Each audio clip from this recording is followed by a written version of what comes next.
Hello and welcome to American Friction, the US politics podcast that hasn't fired any of its presenters over their blue sky posts yet. I'm Jacob Jarvis. And I'm on thin ice. You I'm really Chris are. Jones. You really I are. really am. I'm struggling. I'm gasping for air. Anyway, today we want to discuss the American media landscape and its complete failure to stand up to Trump or to provide any serious counter to his bizarre narratives. Joining us to discuss this is friend of the podcast and my long-lost but now found cousin. It is media analyst Jeff Jarvis. Jeff, welcome back to American Friction. Always good to talk to the other Jarvis. Are you two going to use this joke forever now? Yeah, I think so. Why not? There's not that many J. Jarvises in the world. Well, that's true. It's nice we've managed to sync up. I think we've got to do the DNA now. Yeah, well, that would be nice. So, I'm happy for you. Jeremy Kyle / Jerry Springer style podcast is the route we go down. Jeff, you were on CNN recently, and a clip of you on the show was it's going fairly viral, I'd say, where you gave the panel some robust home truths is how I'd sum it up a little bit. Does it surprise you at any point anymore how journalists seem to be almost sleepwalking into their own oblivion? I wish I could be surprised. I wish I could. I'm past disappointed. I'm an old guy. I've devoted 50 years of my life. I started really young to journalism education, and in essence, mass media. And is it a wasted life? Maybe. I think mass media are dying. Much of it are dead and don't know it. The idea of the mass is fundamentally an insult. It's a way to not listen to people, a way to ignore them. And I think that's come home to roost. And so American media are in a complete denial of what's happening here. The biggest story of the century is before them, the fall of America into fascism. And they ignore it. Not only that, but they are complicit with it. And I was on CNN, and then the one thing I wish I'd said at the end of it was, can we at least get rid of the trope of liberal media? Ha! And there may still be liberals like us in newsrooms toiling away, but the ownership of all media is now either conservative, right-wing, or complicit. With CNN, what has shifted there, just to give a bit more context to our listeners, and what sort of prompted you to particularly make that push whilst on that network? For the last few years, CNN has tried to find the mythical center, which only moves the Overton window and then smashes it into pieces because it normalizes the extreme. It brings the far right and puts it near the middle so you can then bring the left in. That's been going on for some time. The show that I appeared on last night is the only mass media show I tend to appear on because I have a loud voice. And it's an attempt to put right and left at the same table to see what we can discuss. It's theatrics.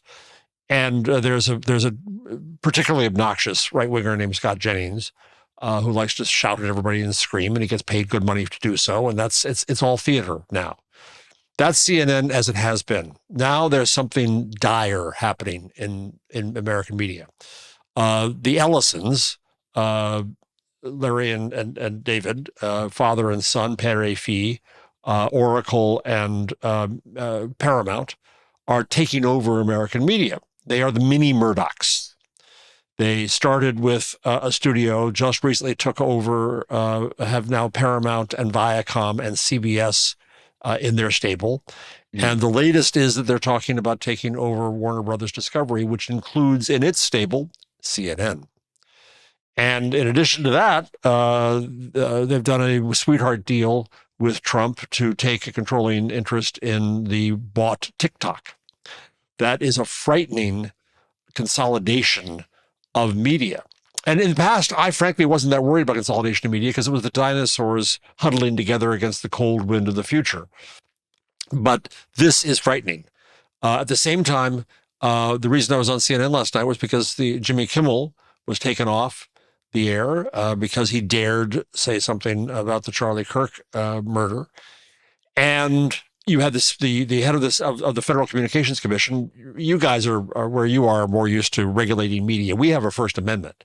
And we're not supposed to be regulating speech, but the head of the Federal Communications Commission threatened ABC over Kimmel, and so we can do this the easy way or the hard way. Read that into Godfather. It'd be a shame what happened to your nice network, right? Yeah.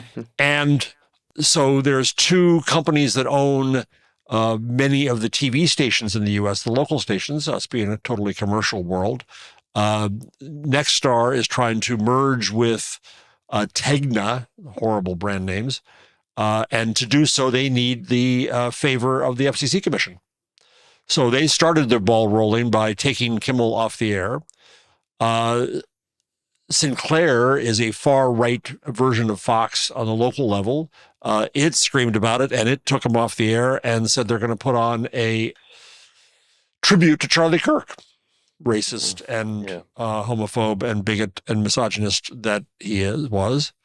And then ABC pulled the show off. ABC, which had paid a $15 million blackmail to Trump. CBS paid a $16 million, may have that reversed, blackmail to Trump. CBS ceded to Trump. So that's that. You see that picture going together is you have a huge chunks of what's left of American media on the other side of Fox being taken over as propaganda arms of Trump. With our sort of media regulation and the laws around what you can say on networks, for example, with what Jimmy Kimmel said, it seemed to me, say if that would happen in Britain and there were to be some sort of official pushback towards him, there would at least be the guise of, well, what he said might have incited violence or something like that. And it's normally what you said may have a secondary output, and that is the secondary output is more what we're punishing you for than what you said.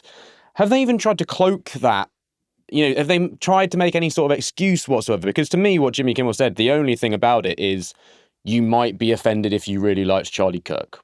That's basically it. Have they tried to make any excuses there? No, not at all. They've been just waiting for the excuse. All of this is predetermined. It is deterministic. It's in a script called Project 2025.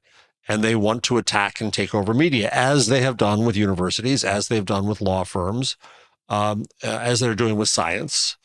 It's the dark ages come to America, and media is just part of it. Yeah. With the Charlie Kirk coverage, I'd be really interested to know more of your thoughts around that. You've obviously taught journalism, you've looked into journalism for a very long chunk of your life. Why do you think it is that journalists have felt this need to be overly respectful simply because he's dead and the circumstances he died in? Is it a weird misinterpretation of what they deem to be journalistic standards, or is it totally the threat from Trump? Which do you think is the main motivation there? I think there's a few factors here. One is cultural, is that you guys in media tend to do a far better job of obituaries than we do. We presume fawning of the dead. Yeah. Doesn't matter who it is. That's what we do. Whereas British obits tend to be more honest and direct. And so that's just in our culture to start off with.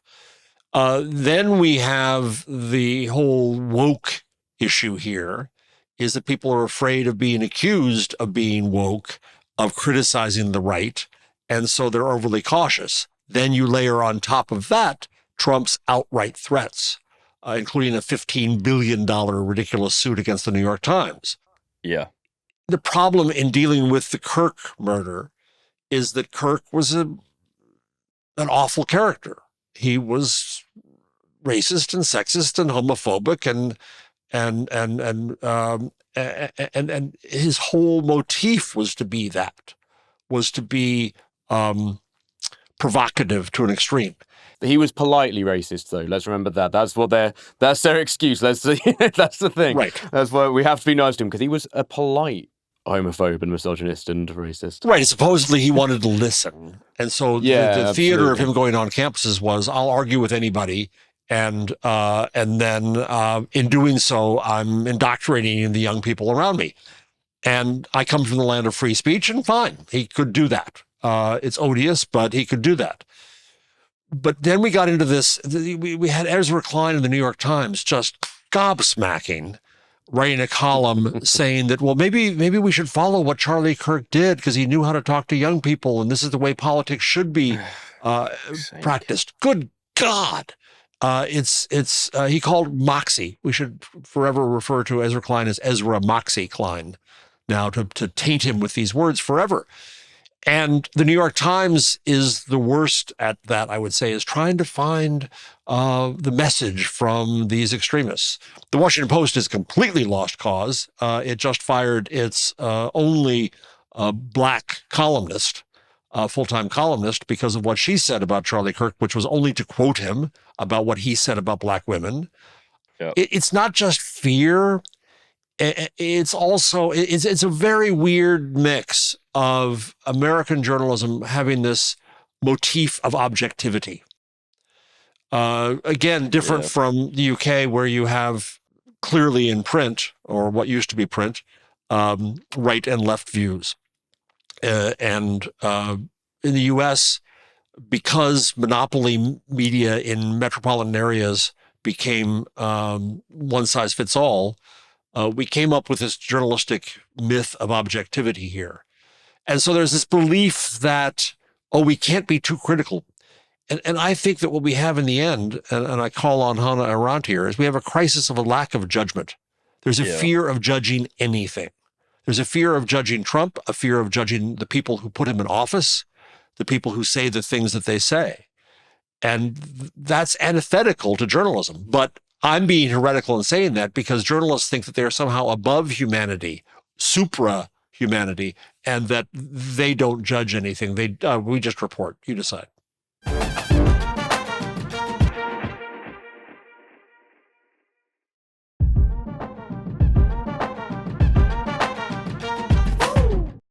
I just want to kind of discuss or mention how Fox has been covering specifically the death of Charlie Kirk, because it seems to me that they've almost been painting him as a martyr, and basically, well, they agree with most of the things that he said in life anyway.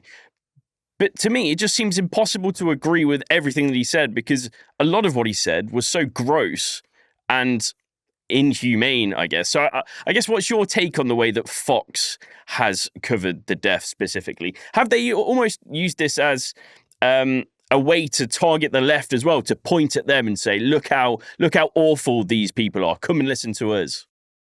Yeah, irony has long been dead here. And we've never been terribly good at irony anyway. And so they now want to accuse the left of being violent, the left of being out of hand. It's projection, from the psychological term. There's a pie chart that goes around regularly now that shows that most domestic terrorist attacks come from the right by far. The media didn't cover the murder of a Midwestern legislator and her husband and dog and the shooting of two others. Exactly. They covered it for a day. That was it. Charlie Kirk has been plastered all over media. So for Fox, it is the beatification of Charlie Kirk. He is now wonderful. But it's by the standards of Fox. You also have Brian Kilmeade, one of the Fox hosts, who said that essentially the homeless and mentally ill should be killed with injections. Meanwhile, America has concentration camps. They just happen to be in other countries. We are in full-throated fascism, and Fox is an agent of that. And look at the recent settlement with the Murdoch family. The belief about Rupert Murdoch for years, and I've covered him and been around him for years, was that money mattered most. The politics was secondary. Hell, he once endorsed a Labor prime minister, so it can't have been politics. But the fact that Murdoch, per a fee, was willing to pay $3.3 billion to the dissenting siblings, only to preserve Fox as a far-right outlet in this country, only to assure that it ended up in the hands of Lachlan Murdoch, who's even more extreme than his father. And so it was a purely political decision. Fox is a political player, full stop.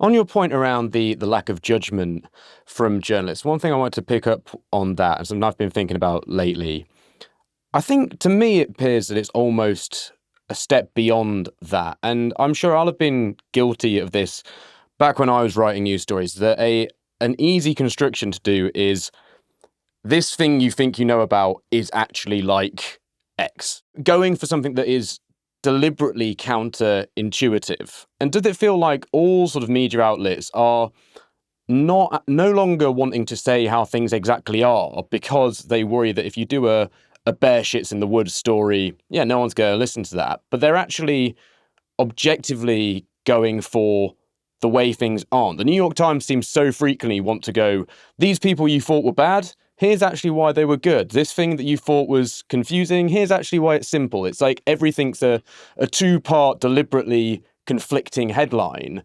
And it seems to me all media is doing that because it's a very way to entice people. I don't know, is that an unfair judgment, or does it seem across the board that they're sort of doing that? No, I think that's quite right. And I'm starting to research a book on the death of mass media. And reading some of the sociology from mid-last century about what scholars said. I was just reading Edward Shills, who complained about the intellectuals of the time dismissing what they called the masses. And I think that journalists fancy themselves the new intellectuals, and they dismiss the people. We know better than you. You're not very smart. We're going to lecture you. We're going to tell you what's what. The fact that Americans in vast numbers do not trust and resent journalism doesn't approach their ken. They don't think about it. They just think they're superior to the people that they're meant to serve. And I find it very depressing. And I'm involved in small little movements at a couple of universities to try to open the practice of journalism to other practitioners. And I think we've got to break our monopoly on this idea that we know how to present reality and lived experience and facts. We've got to find other vectors of information, otherwise known as influencers, and try to make them into more responsible channels of information. You mentioned the lawsuit against the New York Times that's going on. If the New York Times were to lose that, what kind of damage would we be looking at here? Could the New York Times, frankly, survive it? It's a junk suit. It's not going to go anywhere. Right. My mortal fear is that the Times would try to settle the way that ABC Disney did and CBS Viacom did when Trump blackmailed them. I don't think the Times will do that. I think there is spine enough left in the Sulzberger family to prevent that. What is at stake here is the case of Times v. Sullivan, which you're an island of libel tourism. I was going to say libel terrorism, and sometimes that's the case, where we have the protection of Times v. Sullivan, which says that it's very hard to libel a famous person, a public personality, and you have to pass difficult tests of it being malicious and with disregard of fact and so on. Trump wants to take that away, and he's looking for a case to go to his bought and paid for Supreme Court, where I don't doubt that they will take it away. The Times case is not that. The Times case is ludicrous. It's not really a case. But then the case against CBS was, how dare you have edited an interview? They edited every interview, right? Yeah. And on that basis, CBS settled because they wanted their merger. The Times doesn't have anything that it particularly needs and wants from the government right now. The Times is still the Times, and they've got an ego, and I think that's our best protection. The hubris of the Times may help us in this case. And they want to protect that precedent because it is what enables any journalism we have left to operate. How complicit do you see, the average Joe, the public, being in the death of mass media? We can talk about, and we have about, how Trump is impacting free speech and stopping the likes of Kimmel and Colbert from being able to broadcast their views. But also, how much of the blame falls to ordinary people in terms of they see the side of politics they like, and that's all they'll listen to. And they won't go away and do any of the research to see what the other side is saying, if there's any substance to that. I guess the question I'm asking is, what is the mindset when it comes to mass media or just media in general with the American people? It's an interesting question to ask how much to blame the public for the media they have. Is it their fault? I don't know that it is, because since the mid 20th century, when television killed the competitive newspapers in towns and we ended up with these monopolistic one-size-fits-all, supposedly objective models. In the 70s, trust in American journalism started falling, and it has only been falling since, and it is always at record lows year after year after year. So I think people have rejected, in great measure, so-called mainstream media, which never was mainstream. There's no such thing as mainstream. That's part of the lie of the mass. That resentment came from the right for most of that time, ever since Richard Nixon was ousted from office by the press. It is now there from the left, including me. I'm in what I've said to you, I'm angry with the state of journalism. So it hits from both sides, which makes them think they're doing their job well. If everybody's pissed at us, we must be the tough bastard out there. But it's also in great measure just simply about business. American newspapers are now in majority owned by the hedge funds that are bleeding them dry. The audience for linear television, broadcast television, is geriatric and rapidly dying. Linear cable is dying. That's why all these media companies have been sloughing them off onto Arctic ice floes. Local television still has an audience, but it too is very old. Magazines are dying. I needed to buy a copy of the New Yorker. I spent 3 weeks trying to find a single newsstand, and I live in the center of the effing universe. You can't find magazines are dying, and I have a little book about that, by the way, called Magazine. And I got to get a plug in. Always be selling. Streaming. Nobody's figured out streaming yet. The winner in American media right now is YouTube, which is to say that the culture speaks for itself, for better and worse. And TikTok, except God knows what's going to happen to it now, if it's in the hands of the mini Murdochs. And so that's the revolution we're seeing in media, is people are tired of being spoken to, and they're speaking on their own. They're tired of being seen as a mass, and listen to me talk about them all as if they're a mass right now. But they're reclaiming their identities and their communities. And I think in the end, if we end up with a more pluralistic society as a result, that's going to be healthier, but that's going to be a few generations of hell between now and then. What do you make of YouTube and specifically the content relating to politics and news on there? Because to me, obviously, as a producer, I see it with great potential to be able to reach the people you want to reach. But also, a lot of the times, it seems to be that the content is led by shock or is just pure clickbait. And actually, the content is nothing to do with the title, or it's used to spread misinformation. So I was just wondering how you see the likes of YouTube. YouTube is a metaphor for society right now because there is no monolithic YouTube. Right. I remember back some years ago, you'd see journalists say, well, Twitter says, as if there is one Twitter and one voice. Yeah. There never was a large audience for anything particular on Twitter. If it was trending on Twitter, it was still a small audience.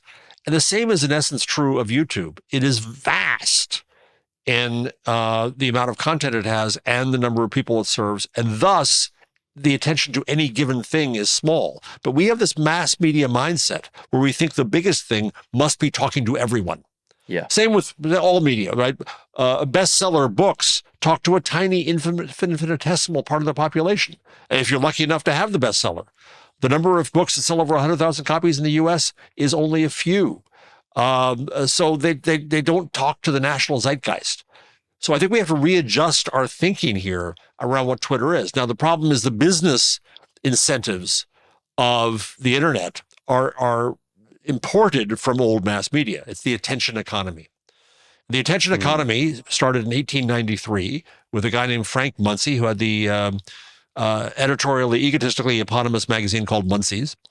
And we decided to start selling it at a loss per copy, at a dime per copy, and making it up on advertising. That was the beginning of the attention economy, where the content was merely the honey to draw people in, and you made it on advertising. That's what's ruined the internet with clickbait and that kind of sensationalistic crap that you get on YouTube as well. Yeah. I'm not blaming advertising or the audience as a whole. I just think it's important to recognize the roots of it. And we've got to invent new media that don't depend upon those dynamics.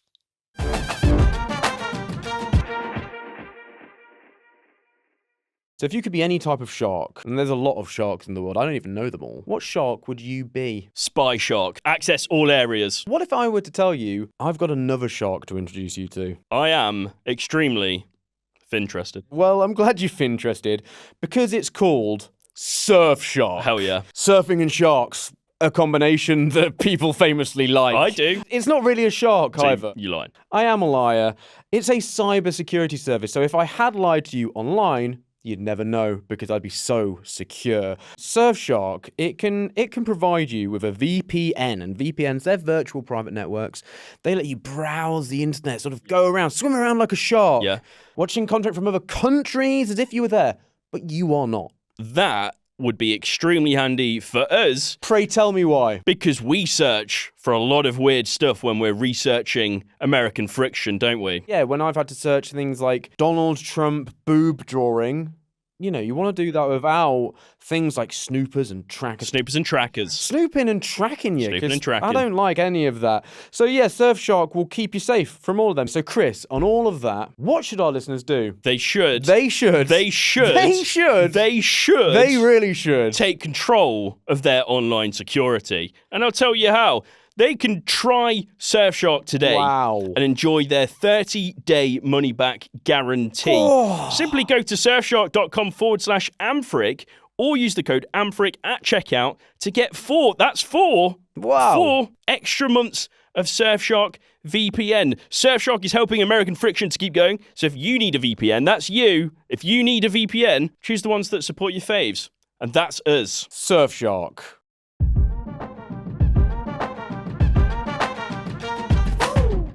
With new media, I see more and more Substacks launching and sort of hyper-local news websites. We're seeing more and more, and it seems quite often it'll be people who, I don't know, have been let go by a bigger outlet and decide, well, I live in a news desert, I'm going to set something up where I am. Do you think there is a chance that we could see almost a shadow media come to fruition, which is in opposition to the billionaire-owned mass media, which seems to be going ever rightwards?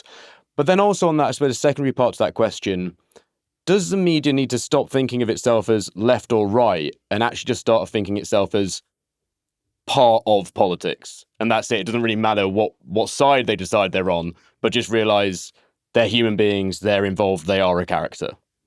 I think we already see it. I hope it's not Substack, because Substack does support some literal Nazis. And I think the problem is that people, again, I think they need to congregate to central places. The great lesson of the internet to me that we all lost, and I include myself very much in that, is that the structure of the internet was intended to be open and distributed and a protocol that lets you route around the kind of blockades that are being put up right now. And that works only if we are open source and distributed, and we operate not out of companies, but out of protocols instead, that anybody can operate.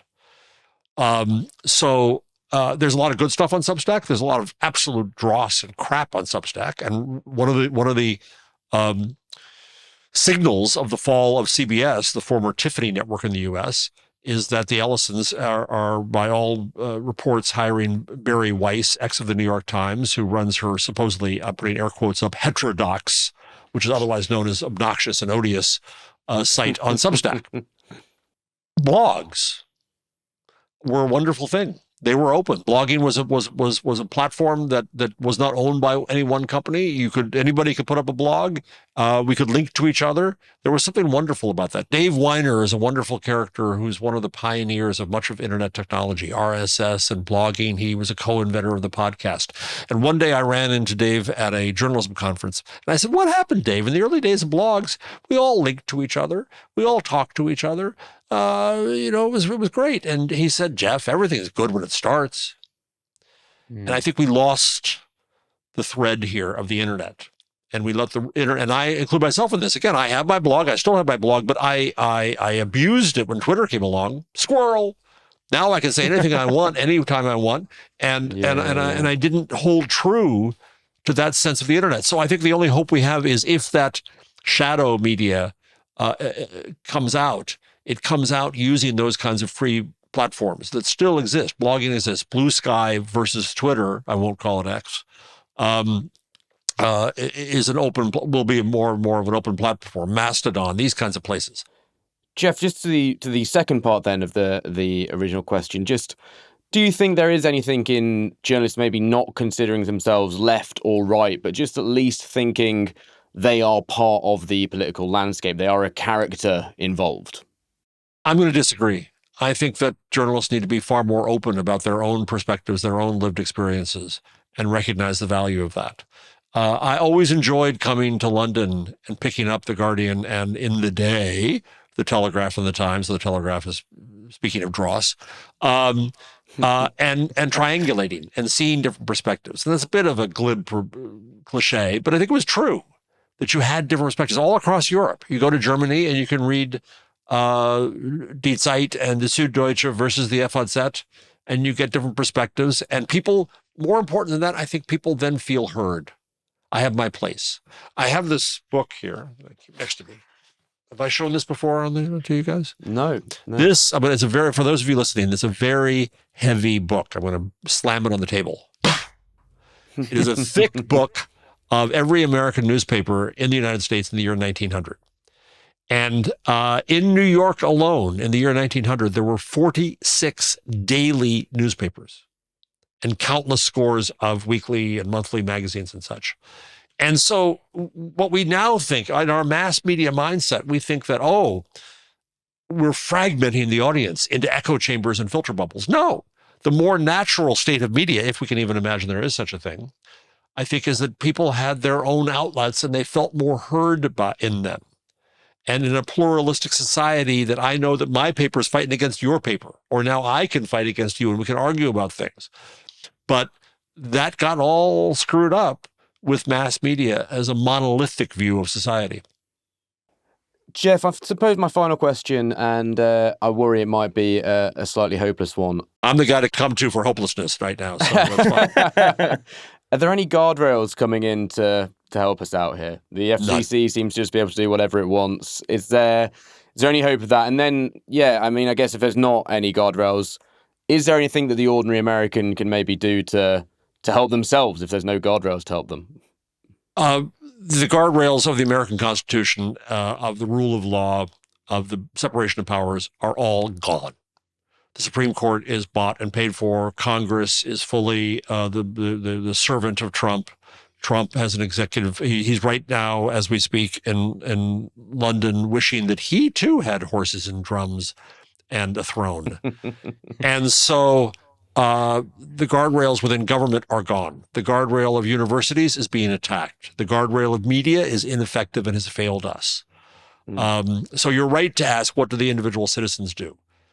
And I think all we can do is protest, and we're not protesting enough. We're not out there. Our leaders aren't out there. New York, we have a wonderful candidate for mayor in Zoran Mamdani, and we have the Democrats, the leadership of the party, refusing to endorse him because he's a little too extreme.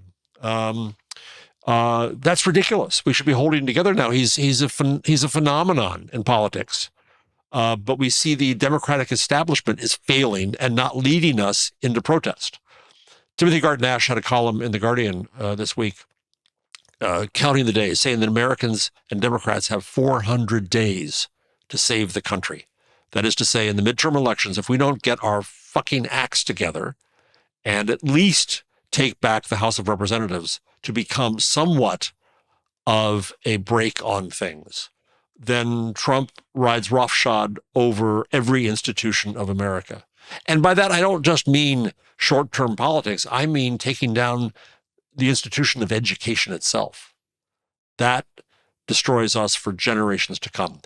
And what I really fear, I find too many metaphors or similes or comparisons in World War II Germany. And I know that comes off as glib too. But I do believe that we are in the full-throated fall of fascism here. And I wonder, where could that come to an end? In Germany, it came to an end with a complete cauterization, with the destruction of the country, the destruction of its institutions, such that it could only come back from the ashes. In America, we had a civil war that killed countless Americans, but it's never ended. It's still going on. That's the essence of what is happening here, is that the Confederacy is rising again. We never settled that fully. The racism that is the roots of slavery here are now everywhere around us, where it is now illegal, in Trump's view, to talk about diversity, equity, and inclusion in this, the country of the Statue of Liberty. We're fucked. Well, Jeff, I said I thought that might be a hopeless question, and I give you a hopeless answer. Thank you very much. But Jeff, always, it is always a pleasure to have your insight. Take care, cuz, and would you consider adopting me so I can come over and absolutely, you are welcome anytime. Long lost family, you know. Yeah, we'll make up the spare bedroom as we speak. So yeah, let us know when you want to come over. And thank you to all of you for listening to American Friction. Remember, if you want to help us keep going and having conversations such as this one, you can. This very one. You can back us on Patreon. Go to patreon.com/American Friction, where you can get episodes without ads and early, and you'll get bonus content as well. There's all sorts of good stuff. If you can't back us financially, we totally get that, but please do go rate, review, and subscribe wherever you're listening to the podcast. I'm Jacob Jarvis. I'm Chris Jones. He really is. He wasn't sure there. Wasn't sure. This is American Friction. See ya. See you later.